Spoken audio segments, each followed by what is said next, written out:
final me como la primera fila. Hola. I think we're on the air.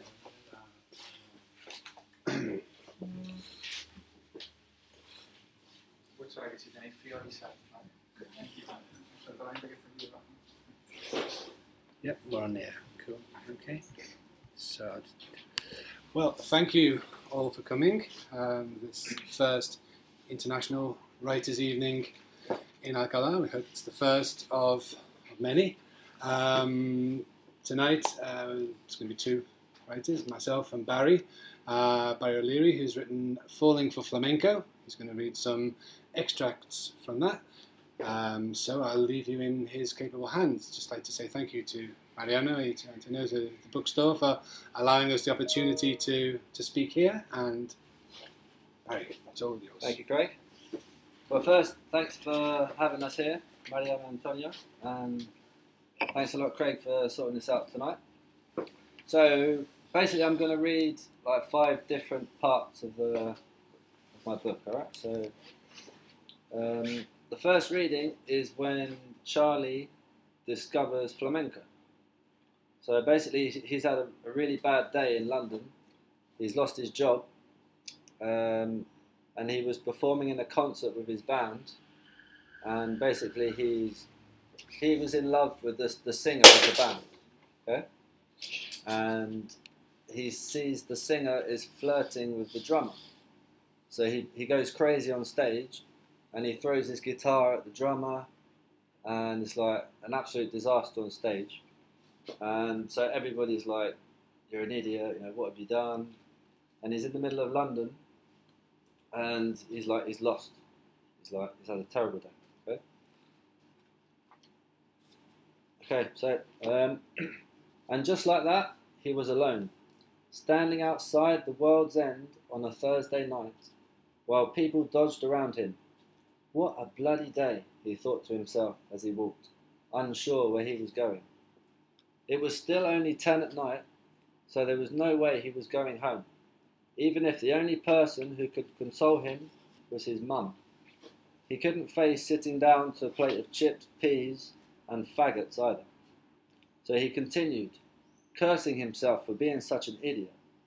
How had everything he'd been working for just ended so quickly? He had nothing left. No job, no band, and no potential girlfriend. By the time he'd walked most of Camden High Street, he was at a loss of where to go. In the distance, he noticed a queue of people waiting outside a bar with flashing red lights. The last time he came out of a bar with flashing red lights, his mind had been corrupted, but this one looked less sordid. He shuffled closer, squinting at the sign outside. Live flamenco show, free entry. Charlie knew of flamenco music, of Paco de Lucia and Camarón de la Isla, but had never seen it live. Once inside, Charlie could feel the presence of Spain. Soft flamenco guitar music played in the background, and photos of expressive flamenco dancers and singers hung up on the deep blood-red walls. They seemed so different, foreign and passionate. He sat down at the back and waited. On the small stage at the front were 2 red chairs in front of a black curtain. Out popped a large, dark-haired man with perfectly trimmed goatee. Ladies and gentlemen, señoras y señores, welcome to tonight's flamenco performance. Our dancers and guitarists are all original flamenco experts from the south of Spain, where flamenco was born, Sevilla. Charlie admired the way the guy had said Seville, with such pride, as if it was the centre of the universe. Surely it was a less stressful place than London. So here are our first artistas, Manuel y Isabel.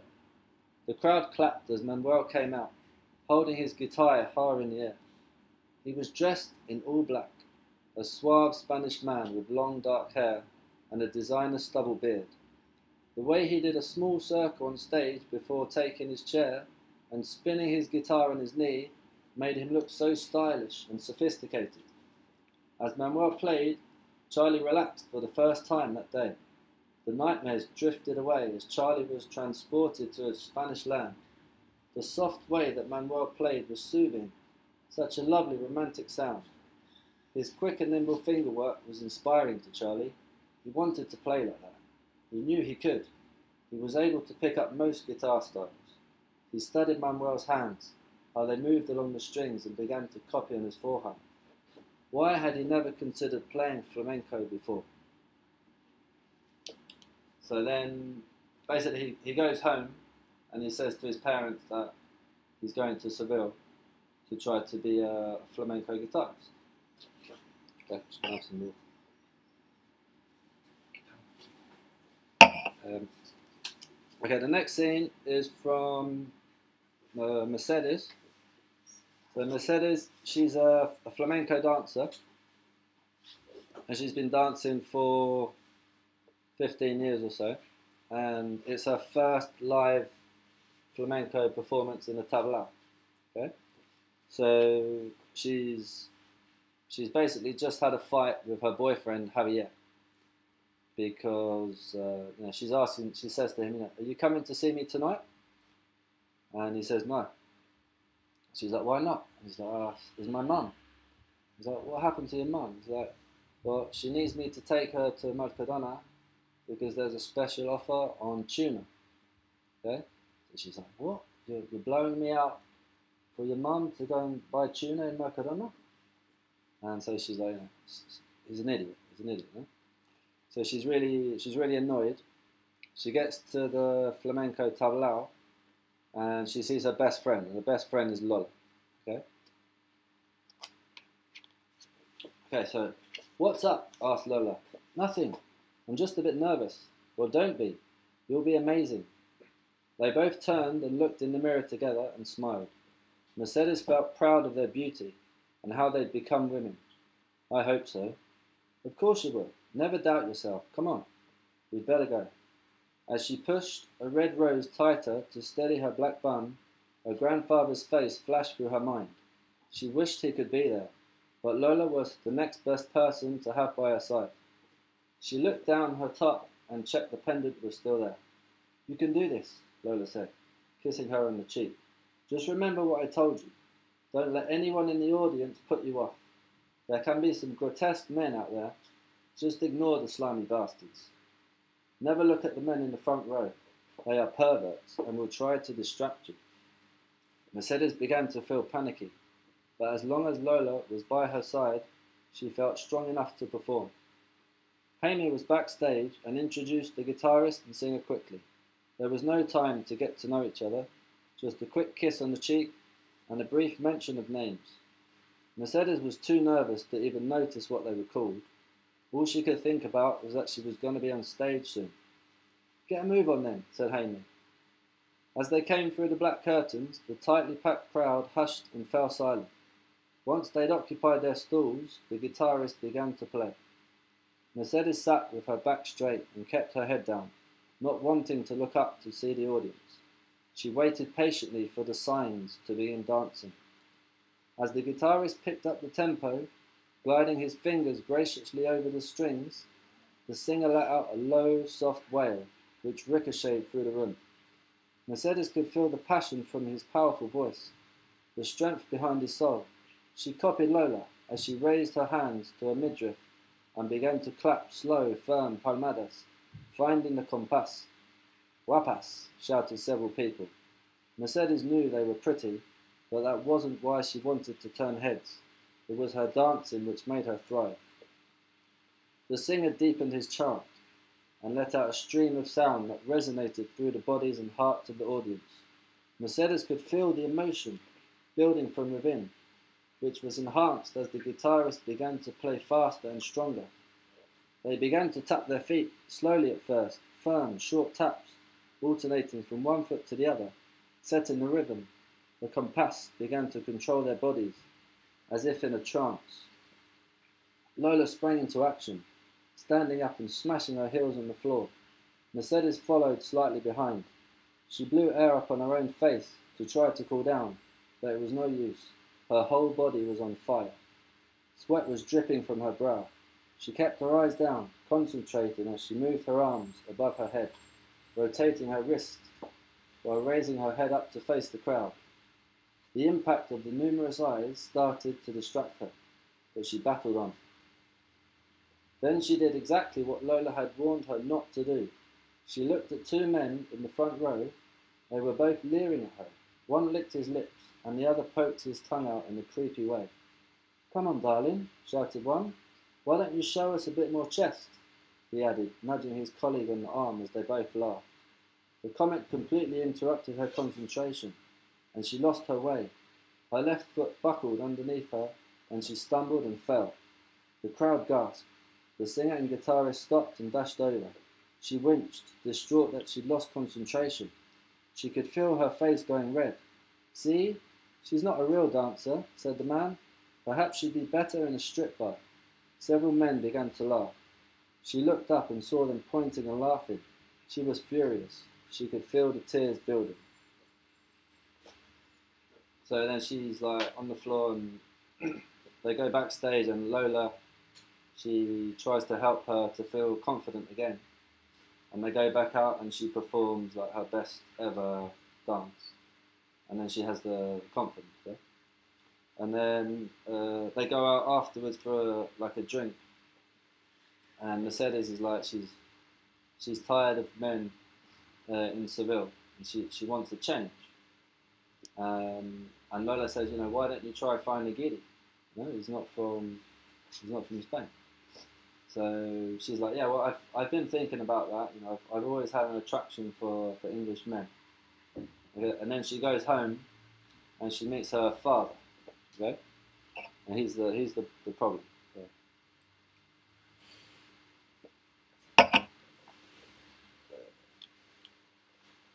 Okay, so on the way back to her house, Mercedes thought more about seeing an English guy, and the idea grew on her. She'd always enjoyed English at school and loved a lot of English music. She could imagine getting married to a cute blonde English guy and having a couple of blonde kids with him. They seemed so much more exotic than Sevillanos. As she crept in the door, trying not to make too much noise, a tall shadow scared the hell out of her. "Papa," she said, placing her hand on her chest to calm her beating heart. "Hija, what time do you call this?" he asked, looking at his watch. His tired face was stern. "Sorry, I went for a drink." "What, with those gypsy flamenco louts?" "No, with Lola. We got talking." She really didn't have the energy to fight with her father, but she could sense something else was coming. "What's this I hear about Javier?" "It's over, Papa." "But why? He was a good Suriano, an honest, proud man. He was an idiot. He wouldn't even come to see me tonight. He preferred to be with his mum buying tuna in Mercadona." She knew her father would hate that comment. "What's that supposed to mean?" "But I want a man who will support and understand me. Not like you," she wanted to add. "But Javier is a good man. He called me to say he was upset and he had to take his mother somewhere. Surely you can understand his position." She wanted to say she didn't care what he thought, and asked what sort of father would not support his own daughter's real passion in life anyway, just because he wasn't a fan of a certain type of people. She wanted to tell him that she didn't like Sevillano men anymore. She was sick of them, and that her next project was to find a gentle Englishman. But, as usual, she didn't. "Si, Papa." "So will you try to get back with him?" "No, Papa. Look, I'm going to bed. Good night." She kissed him on the cheek and turned to go to her bedroom. "You're making a big mistake," he said. "Sure," she said, not turning around. She just didn't have it in her. She'd had enough of men for one day. Okay, so the next scene is Charlie. We go back to Charlie, and he's left London. He's arrived in Seville, and he's found a flat in Triana really quickly, and it's in the middle of August. Really silly time to arrive. And then he goes out with his guitar just to play out in the street, and he's playing by the cathedral in Plaza Virgen de los Reyes.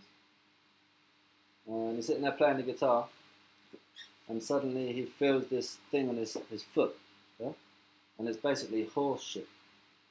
So the horsemen in the carts, they threw like shit from the horse at his foot. Yeah? It wouldn't really happen though. So he's obviously like really angry. Okay. So he goes up and he starts like, what are you doing? Why are you throwing this horse shit? So this is the next. Okay. Alright, sorry. And then this guy comes over and he stops the fight. He's like, calm down, come with me, you don't need to fight with these men, okay? And this man is really important to Charlie. So, adios, shouted the three men. Charlie went to turn round, but the man kept him moving forward. Just leave it, they're not worth it. Sure, you're right, thanks, said Charlie, as they got to the bench. The guy just shrugged, as if he'd done it 1,000 times. What's your name? I'm Ramon. He held out his muscular but slender hand. Charlie, mucho gusto, he said, shaking hands. Ah, you speak Spanish. Just a bit. Your English is good. Thanks, I've been visiting a few countries, mainly on business. What do you do? I'm a teacher of flamenco. The way Ramon said flamenco made Charlie's neck shiver. Such passion and power. He wanted to say that he was looking for a teacher, but something was holding him back. Could he really trust this man? Why was he out wandering the streets on his own? A flamenco teacher, eh? Yes. And listening to you, you may need one. You're cheap, thought Charlie. What do you mean? You haven't heard me play. I was watching from over there, he said, pointing to the corner of the square. Charlie felt intimidated by the smooth, charismatic guy. No one had ever criticized what he had played before. Listen, why don't we find somewhere else, away from those imbeciles? Sounds good to me. Despite feeling unsure about Ramon, Charlie packed up his guitar and followed him as he paced towards Barrio Santa Cruz, the old Jewish quarter. They walked in silence, across a wide patio scattered with parched orange trees, through a small tunnel and ended up in the delightful Plaza Doña Elvira, a tiny hidden square where thick trees and 3-floor buildings provided a cool shade. Empty tables and chairs from several restaurants lined the outside of the square. Over here, said Ramon, pointing towards a ceramic stone bench in front of a fountain. Let's hear you play. Charlie felt nervous. Since learning the flamenco guitar, he'd only played in front of his parents and Joe. Now he had to play for a flamenco expert. Sure, he said, beginning to strum. As he played, he closed his eyes and searched for his rhythm. He thought back to all the videos he'd watched on YouTube and chose something that he thought he'd perfected. Ramon watched with a serious face, smiling now and then and nodding with approval. You play well for a giddy, he said, once Charlie had stopped and rested the guitar in his lap. A giddy? That word again? Ramon laughed. So you know what it means? I've been here about 3 hours and that's the 3rd time I've been called it. Well, get used to it, giddy guitarist, because that's what people will call you, whether you like it or not. So basically, they have a chat, and Ramon says, you obviously have a gift, but you're not a flamenco. You need more practice, more training. So he said, what about tonight? I'll take you to a tablao to see real flamenco, where you can start to learn to see it for real. Okay. So then they go to a tablao in Barrio Santa Cruz, and that's when he sees Mercedes dancing on stage. This is the last one, yeah?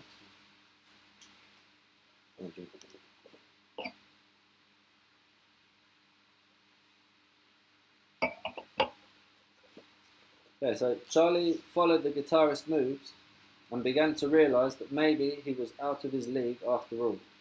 The guitarist was so cool and natural, and the way he captured the audience was impressive. He was broken out of his gaze by a singer wailing. At first it sounded as if he was in some sort of pain, the way he scrunched his face as he belted out flamenco words. But soon Charlie began to feel the emotion, igniting the audience, and became absorbed in the show. Despite the genius guitar player and magically powerful singer, Charlie's eyes kept wandering over to the dancers.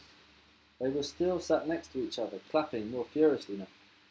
The more confident one was making expressive facial moves, suggesting she was angry about something. He felt her passion. Then, as the other one sprang up, Charlie's heart moved. It was as if some miraculous force dragged his eyes towards the dancer. He stared at her face, desperate to catch a glimpse of her eyes. He'd never felt such power and curiosity about someone he'd never seen before. He was petrified. As she patrolled along the stage, moving her body in quick, fiery motions, Charlie felt inspired, blown away by her performance and beauty. The way she stomped on the floor, keeping her head down in the process, made Charlie eager to see her eyes properly. Suddenly, Cassie's face flashed in his mind. He'd fallen for her firstly because of her eyes, and look what mess that had gotten him into. He had to control his emotion. He was there to become a guitarist, and a woman would only get in his way and ruin any chance of success. But he couldn't take his eyes off her. He was desperate to catch a proper glimpse of her face. Then he started to have weird thoughts. Instead of imagining her naked, like most guys do when they meet someone attractive, he was picturing her walking with him along the river, laughing at his jokes. He also imagined how she would look in the morning as she opened her eyes and smiled at him. He was convinced she would look fine, with no need to put on makeup, a real sign of beauty.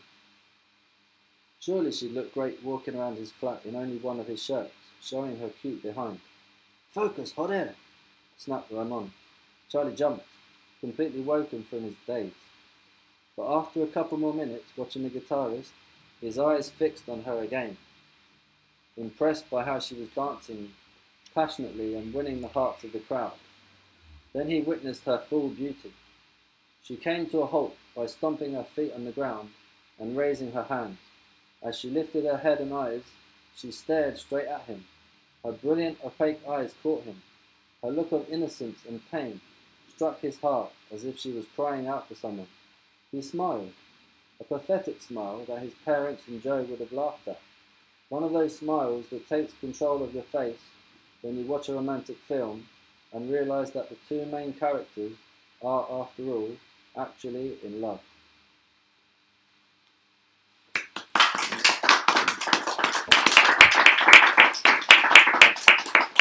Thank you, Barry. If anybody has any questions, Barry, about the book, or he's written also a lot of things about English language teaching.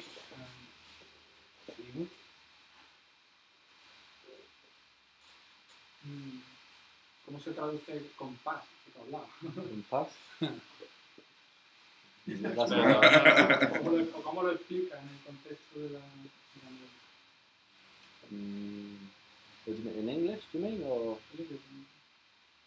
Well, that's why I use the word compass, because it's impossible to translate in Tagalog. But has that not caused problems for English readers who don't speak Spanish? They come across a lot of words that are in the text that perhaps, what does that mean? Yeah, well, hopefully they would look it up and realise what it is. You know, it's like you can't translate paella. You could say for her, but then it wouldn't have the same effect. You know?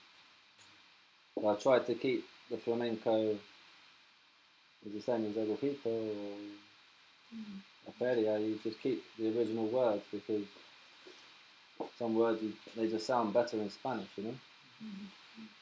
Any questions? Did you get the idea for the book before you came to Spain, or after you were already living here? No, it was when I first came to Spain. I'd just come back from a couple of years travelling, so I was writing a book about that, teaching and travelling in different countries. And when I finished that, I started to think I wanted to write fiction. And one day I was like walking around Jardines de Morillo, and some friends were visiting, and I just started to think. I just finished reading a book called The Return by Victoria Hislop. It's like about the Spanish Civil War, and it's sort of a romantic story. You know?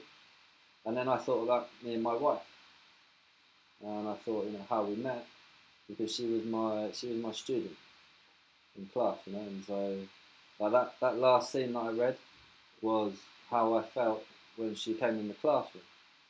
So a lot of what I've written is basically about me and her, you know. So that's where the idea started.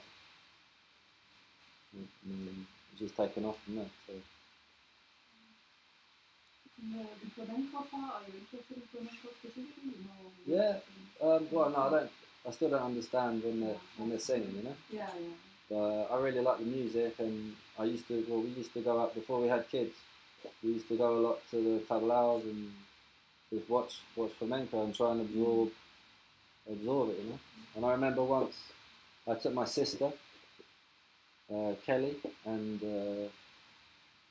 she said to me, if you can write about that and get it on paper so people can feel the same passion, that could be a good story, you know. So I started to, and I've watched a lot of videos and tried to get the feeling, you know. And one of a good friend of mine here in Spain, he said to me when he finished the book, he's like, how did you get the feeling of the dancers, you know, when they're dancing and when he's playing the guitar? And like when I write about Charlie playing the guitar, is how I feel when I write. So I use the same passion when I write, and I try and transmit it through his playing, you know. And a lot of the love that they feel comes out as they start to play together, you know. So yeah. It's a nice experience, you know. It's really nice to be here to read it in public, you know. It's nice experience. Okay then, thank you, Barry. Okay, well, thanks very much. You can have a sit down.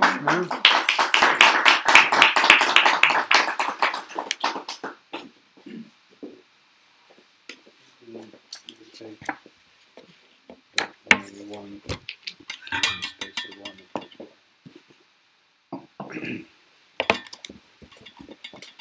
My cover's not as nice, but yeah. Because I will be reading some short stories from competitions that I've entered over the years, because most of the people here, assumed pretty correctly, are not native English speakers. I've printed out, for those who have difficulty understanding my Liverpool accent, the text that I'm going to read, so you can kind of follow along, and if you wish, you can read to open your own pen. Yes.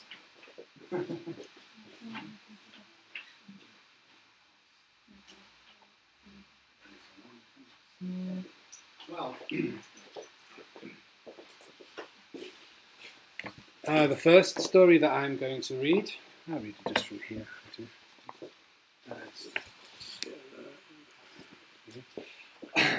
It's called, for some reason, I don't know why, I've been asked a few times, a lot of my stories have 326B in the title. There's no reason behind this, it's just something I did. Every time I entered the competition, I put it in the title and people would know that was my entry. This first story, the topic for the competition was just the moon. So it's kind of vague. I wanted to write a thing that, instead of people looking at the moon and thinking, what would the moon be like? The idea is that the moon is colonized in the future because no one can live on the Earth, and they're looking at the Earth. Okay, well, you might get the idea as we read it. It looks so beautiful at night, doesn't it? James whispered to Emily as they looked at the Earth in the distance. The colours had returned to the oceans, and from their vantage point, the swirling blue mixed with the browns and greens of the landmass of the now useless ball rotated pointlessly for the pleasure of the moon. Would you ever go there? He asked. Why would I? She retorted. I don't know. Maybe there could be something of interest over there. We're always told it's uninhabitable, that nothing and no one could survive in that violated land, but it has a mystique.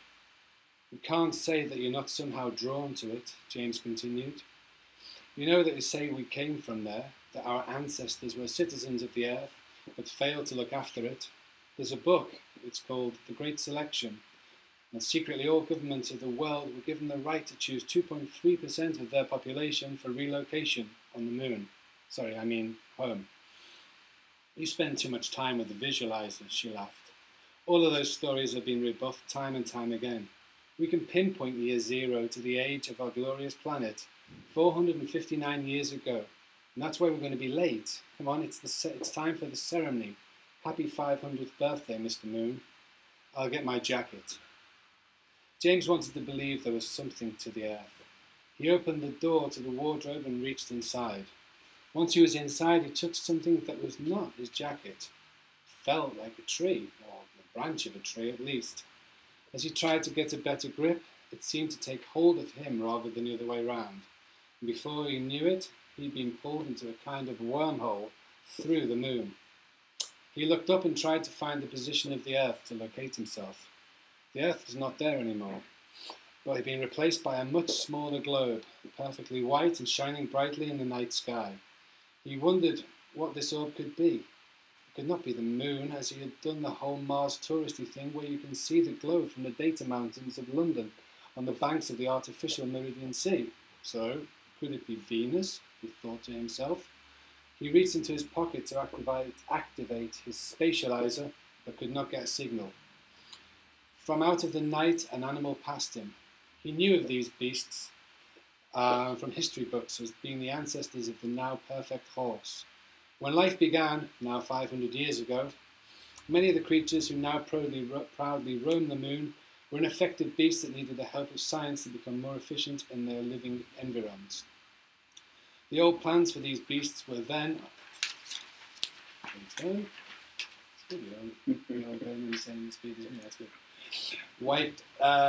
the systems, as the animals could from then on automatically update themselves whenever a new version was rolled out. This horse was different though. Its smell, its noise, its everything. Behind it followed a group of people. James could see them, but it appeared they could not see James. It looks so beautiful at night, doesn't it? One of them said as they opened the bottle. James had never seen a tire of this nature, nor had he ever seen anyone with such disregard for their personal well-being. Surely these people would not risk the removal of data storage privileges, by failing to adhere to basic rules. Would you go there? Another one asked. Why would I? Came the retort. I don't know, maybe there'd be something interesting out of there. It just looks like a ball in the sky, but we don't know enough about our ball in the sky, let alone the other balls. Less than 100 years ago, people thought the Earth was flat, and here we are sailing around it. Why can't we go to the moon? James could not believe what he was hearing. Who were these people? Why did they not realize they were on the moon already? What made them believe they were on Earth? Humans could not survive there. It had been proven. You're a dreamer, I'll give you that. Maybe one day we'll be able to travel to the moon, but there'll be nothing there. That I can guarantee you. James wanted to burst into the conversation and tell them how wrong they were, how beautiful the moon was, and how life on Earth was totally impossible. He watched as they revelled in their own stupidity, desperate to get back to the moon and normality. He searched for the tree again that brought him here, but found no way to take him back to his home. Desperately, he looked up and saw how the sunrise befell the land. A surrealistic image was displayed before him as lights and colours, the likes of which he'd never seen before, played out a picturesque scene before him, dotted with plants and animals whose imperfect beauty left James speechless. Is this Earth? He said, but the group could not hear him. He could not hear himself. He fell back, aghast, onto the trunk that the light had taken from him. The light that he had seen was not the light that he was forced to enjoy now. He looked around. Everything glowed. Everything was controlled. He was back on the moon. Hurry up, you will miss the celebrations, Emily told him. You go on. I just want to finish something here. All right, but you'll never forgive yourself if you miss it. The King of Mars will be there with the Princess of Venus. I'm so glad I applied for another 50-year life extension to get this far. How do I look? She asked. Still 23, like you had programmed. I might go for 35 on my next upgrade. Don't you fancy a glamorous older lady? She joked. He didn't want to spoil her feelings by telling her that he left his visualizer on these days when they made love. He just smiled and said that sounded great. As she left for the celebration, she reached inside his jacket and found an old book inside. He knew it was a book instinctively, although he'd never seen a thing in this format. The Great Selection was its title, and James cast up a hologram of himself to attend the party with Emily while he began to leaf through the pages. His redesigned cat sat on his lap as he looked down on the earth. It looks so beautiful at night, doesn't it? He said to himself. That's the first one. That's the work.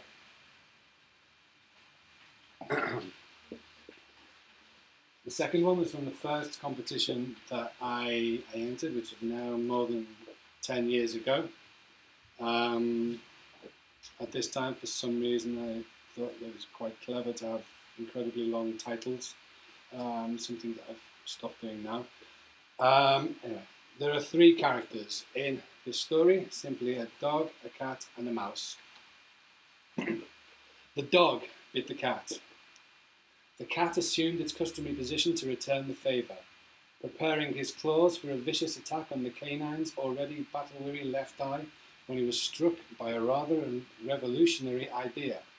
"Why?" inquired the cat. "Why what?" responded the dog. His training had not prepared him to question decisions with which were felt to be ruled by instinct. "Why do I have to scratch you? You bit me, so now I have to scratch you. Why did you bite me? Because the 2-legged one got angry and kicked you? Before that, I had done nothing to disrupt your day. In fact, you were the recipient of a courteous nod this morning after breakfast." The cat's eyes looked pleadingly at the dog, which was reciprocated. I don't know why these things happen, it's just the way of things. I don't see you complaining when it's your turn to take a lump out of the mouse. It's a sort of chain, I believe.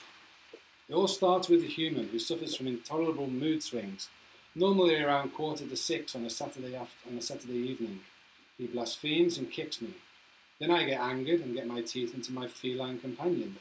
Let it be known I have nothing but respect for the cat and his enviable independence. I go 2 doors down the road and get the jitters, but the cat, oh my, what an adventurer. However, it's the way of things. And then you, my dear cat, take your revenge on the mouse. Indeed, cat. If anyone has cause to complain, it would be our poor mouse, who, coming last in the size scale of our abode, takes the brunt of all of it. For consider this, my feline chum. The human's kick does hurt my backside. My bite does cause bleeding to your tail. Perhaps even some unfortunate sanguine infection may result in your untimely departure from this earth. But the mouse? He must be nimble and have eyes where my studies inform me that mice do not have eyes. Any decent contact from your sharp teeth would be the end of the poor little fellow. And him with his wife's shoulder how it is, and the little ones to consider. The cat pondered the dog's eloquent utterance. This talk had also caught the attention of the mouse, who, on seeing the danger levels were as low as they could be, also popped his head out and offered his thoughts on the discourse. Indeed, I suffer the most. I've seen loss. My brother, my cousin Philip, other brave soldiers lost in this ongoing futile war between us. So I reiterate, why? He looked at the dog. I don't know why you assume that I should be in possession of the answers. I am, after all, a dog. We're not famed for being the brightest of creatures in the animal kingdom. Ask the bloody cat. The dog looked at the cat, and moving towards the basket with a quizzical look on his face, began to prepare his retort. But what if, we just said no to all of this? What if we decided enough was enough? And that from now on we could live in harmony together? Why do we have to follow the human's rules and continue the chain of violence? We could be pioneers for animals all over the world and fight peacefully for our respect. Who knows?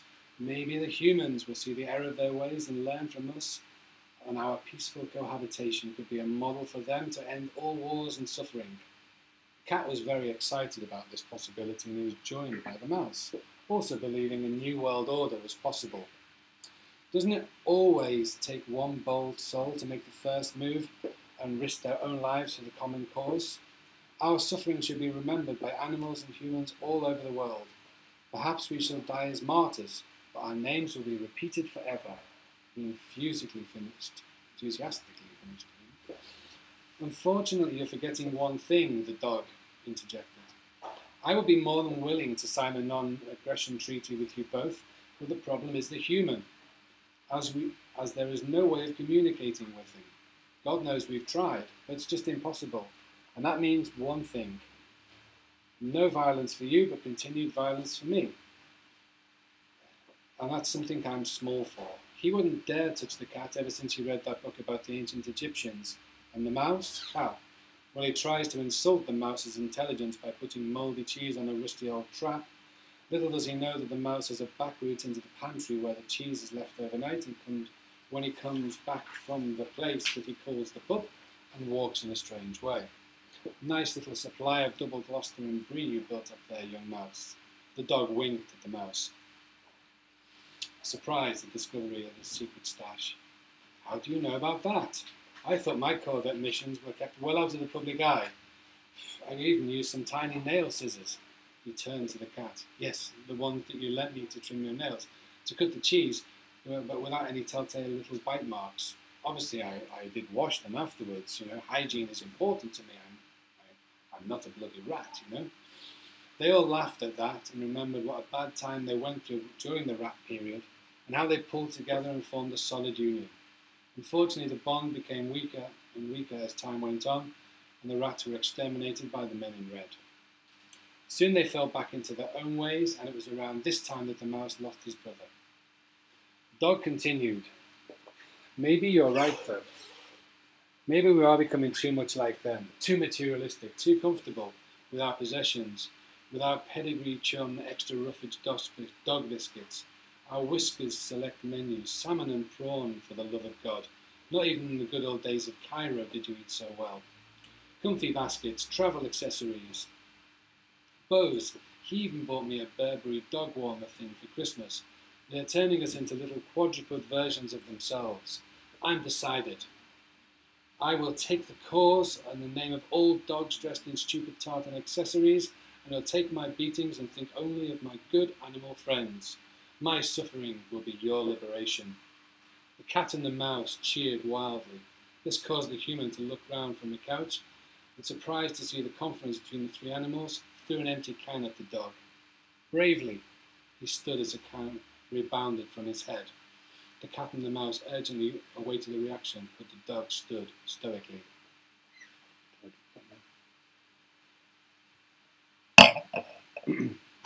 It's not going to be easy, said the mouse. My spirit is strong, replied the dog, and when the battle is won, they'll call my name aloud, and I shall have my reward.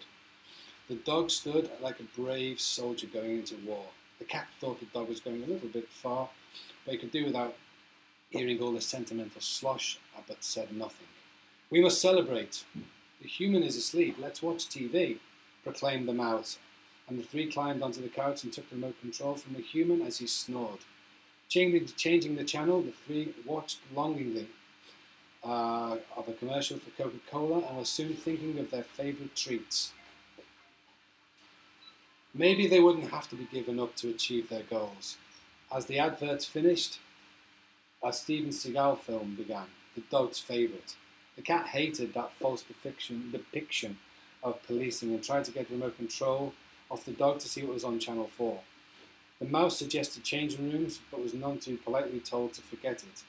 The struggle for the remote control caused something of a commotion, which woke the human, who dozing instinctively struck the dog on the back of the head. That's the last page, right? Without thinking, the dog bit the cat's back right leg, and the cat launched himself towards the mouse, who, flying off the couch into his hole, miraculously saved himself. Okay, and there's going to be one more. Are we okay for time? How long have I been on? I'll do this. I'll read this twice as quick. Okay, this is the last one. I understand that you've made a big effort to come during Feria, and we appreciate this effort. Okay, this last story, it's one of the shorter ones, is the premise of the story was the novel by Lawrence, Women in Love. Women in Love had to appear in the title somewhere, and also the first line from the story, which is here. Okay, it's called Love in Another Elevator. Not because they have too much mind, but too little. Okay, that's the line that had to go in. So it's the worst line in the story. The rest are really good. And then Elaine stopped to look out of the window. She surveyed the reduced committee group that formed the council in the small town of Saskatchewan. It's in Canada, I can't pronounce it. When she entered politics, the idea was to get a foothold into the male-dominated world of local decision-making. Not that there were many decisions to be made, and even fewer funds to implement them with. Yet, as the years went by, the number of males on the council, just as the number of testosterone-wielding subjects in the street of the town of Love, dwindled. Now there were none. Why had all the men gone, and why were there only women in Love? She returned to her speech. As was commonplace in these events, the majority of the spectators were left open-mouthed. Not due to her eloquent persiflage, but moreover as a result of her failure to make a point. To see how she feels. She had already meandered into the realm of nonsensical piffle before the phrase popped into her head. Was that Lawrence? She asked herself, composing her thoughts. She managed to at least entertain the idea of a point. Why does love take our men? What is stifling them? Our population has gone from a healthy 68 down to 43. Males cannot survive here after the age of the majority. They become overwhelmed with a sense of foreboding. So I ask, why do men fear love? She looked to her committee members and all three failed to come up with a suitable response.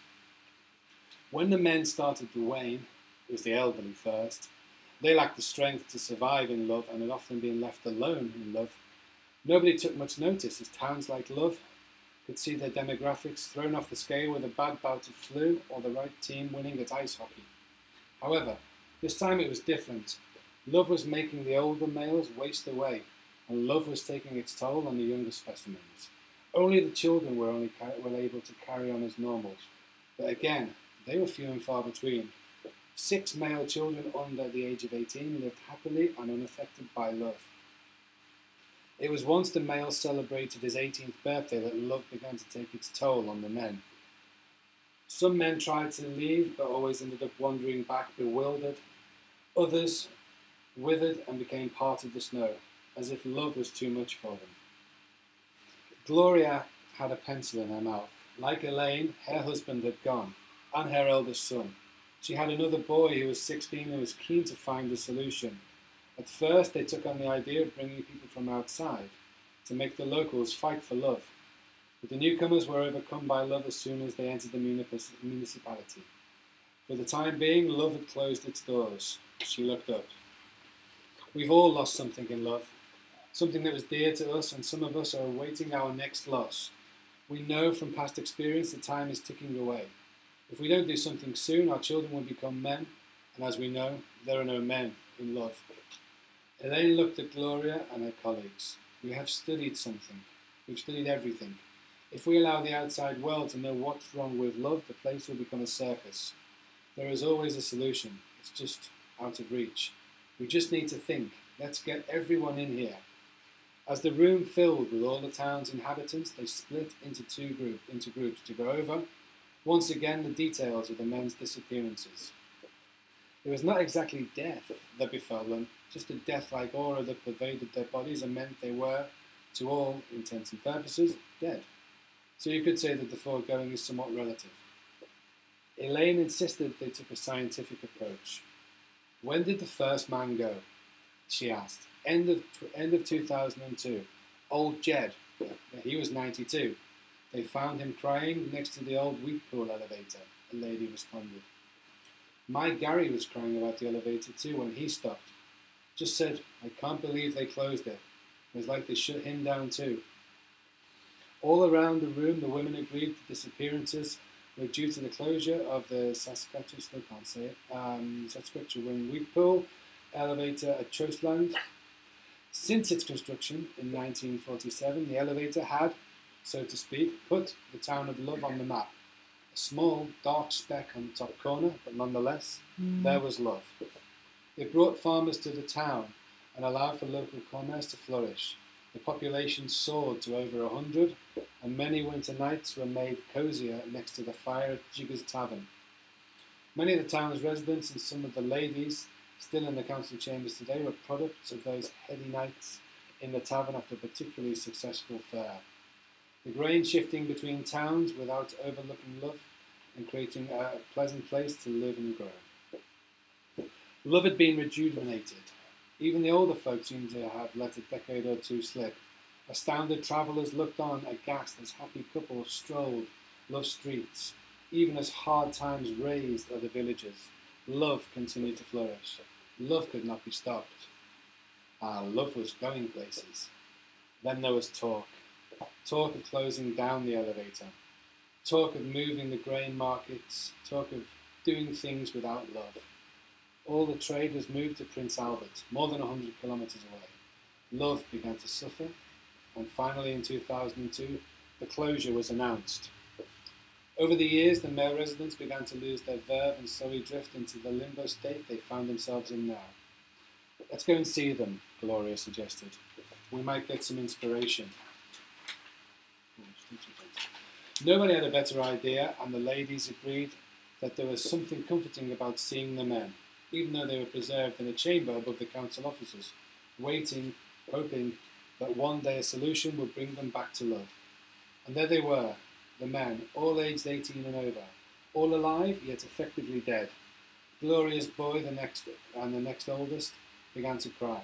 This was their fate. This is what Love had to do with them. Build another elevator, Elaine exclaimed. This is not Field of fucking Dreams, a voice retorted. I'm serious. They all went this way when the elevator closed. Why can't we bring them back with Love's elevator? Elaine demanded. You have a degree in sociology, right? said Edna, a noted opponent of Elaine's work. Anyone else have any building experience? Any engineers? How do you propose we build a grain elevator without outside help? For 15 years we've kept the men here, safe from the outside world. No one can know, she finished.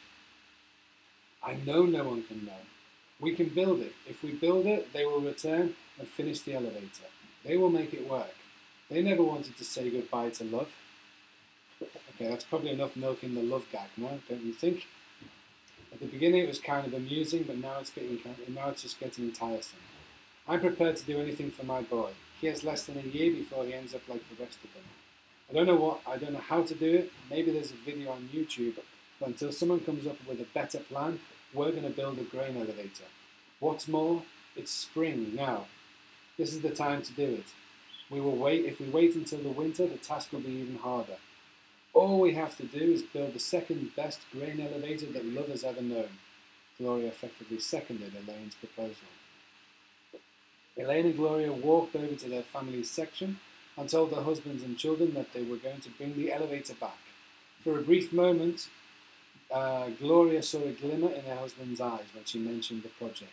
Maybe it was the glimmer that she wanted to see. Maybe it was nothing, but inspiration was thin on the ground these days. Making sure nobody heard her, she quipped, "Soon we'll be together in love," and laughed to herself. The work was hard. They had to invest in all the town's budget and put in their own savings. They had to buy products for the grain elevator from Saskatoon and Ribera without drawing attention to the town's plight. The women had spent years steadfastly acting for the benefit of the outside world as if the men remained active.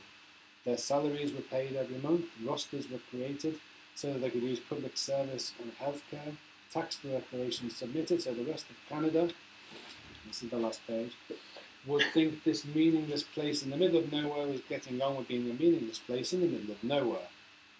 Fake news stories were published at first, but soon after the decision to close the local paper was made. Love was not a story, and there was no story in love. Building a grain elevator from scratch is quite a challenge for people with no formal training in engineering. Yet as they began, the women felt a natural calling to perform a single task that would help the project as a whole. As spring turned into summer, work progressed at an astounding rate. One night, as they celebrated in the council chambers, liquid began to seep through the ceiling. Instinctively, Gloria and Elaine tasted the liquid. It tasted sweet. They could not describe what it tasted of, but if they were forced to do, they agreed that it tasted of life. They raced upstairs and saw the pods of the youngest and fittest males beginning to melt. Life was returning to the youth's faces. They stopped the festivities and returned to work. The liquid was now flooding from the rooms above, into the rooms from above. A group of women collected it and shared it out between the workers. Immediately they felt stronger and younger and put in more productive shifts. The rest of the liquid was smeared onto the pods, the owners of which faces began to change instantly. With the youths now out of their pods and strong, work advanced at a startling pace so that at the end of the summer, the elevator was fully operational and all the pods began to melt. The last pod was that of old Jed, who was now 109 years old, but could easily pass for 87. They helped old Jed to control the dashboard, so that he could be the one who sent the first grain package via the elevator for commercial purposes. The town of Love was alive again. People danced and frolicked in the streets, as all those wasted years were made up for with a youthful exuberance that had not been seen in ages. The remainder of the liquid from the pods was stored and frozen, just in case the future became less bright. Winter came and went without a hitch in Love, and the townspeople began to plan for an expansion of the elevator. For the first time in years, the maternity department had work to do. The first birth after the construction of the elevator brought the town twins, in one swoop, a 4% population increase. Gloria and Elaine sat content in the council chambers, looking over the balcony into the square as couples danced in the delightfully clement spring evening warmth. "We did it," Gloria said. "Sure did. You know what I always said to you all, don't you?" Elaine replied. "What was that?" asked Gloria. "Don't give up on love," she said, and the pair fell about laughing.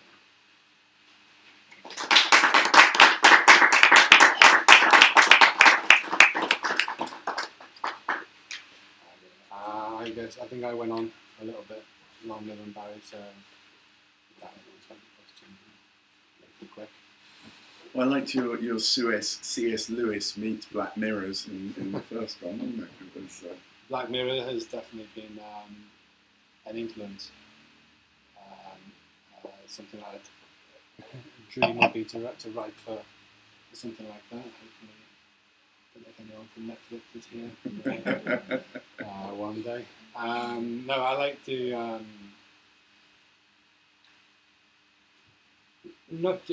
The stories that I read are not exactly indicative of this book. Some of the longer stories and more popular stories are certainly not about love. I have a more kind of dystopian feel to them. But this is the ones that I read are certainly the least intense. Any of the stories you taken from like real life? There are things that have happened, maybe not to me. For example, in this book, there's a scene. This is a novel where the 4 useless, idiotic thieves from Luton are invited to join a major crime organisation in Marbella, and they go to live on the Costa del Sol. And their first night in Spain is spent in Alicante, and this is what happens to them. Actually, happens to someone that me and Tom changed a little bit. Not a lot of things that are based on my real experience. I don't tend to write in that way. Okay. ¿Cuáles son más difíciles, hacer un relato corto o una Novela. Sin duda. Porque normalmente me viene marcado el número de palabras en un relato y es más fácil manejar. Y si una persona no es mucho más. Did you win any of those prizes? Yeah. There are 7 winners in this story, but I mean it's not like it's not Reader's Digest competition. It's just internet forums and things, but between other writers. Yeah. Okay, well we have been a bit longer than we expected, so we'll say once again thank you to Termino Bookstore for allowing us the opportunity to. Thank you everyone for coming. I hope you enjoyed it. It was not been too painful. If not, then we have a glass of Manzanilla and we'll get better. Thank you, and Neil from Barry.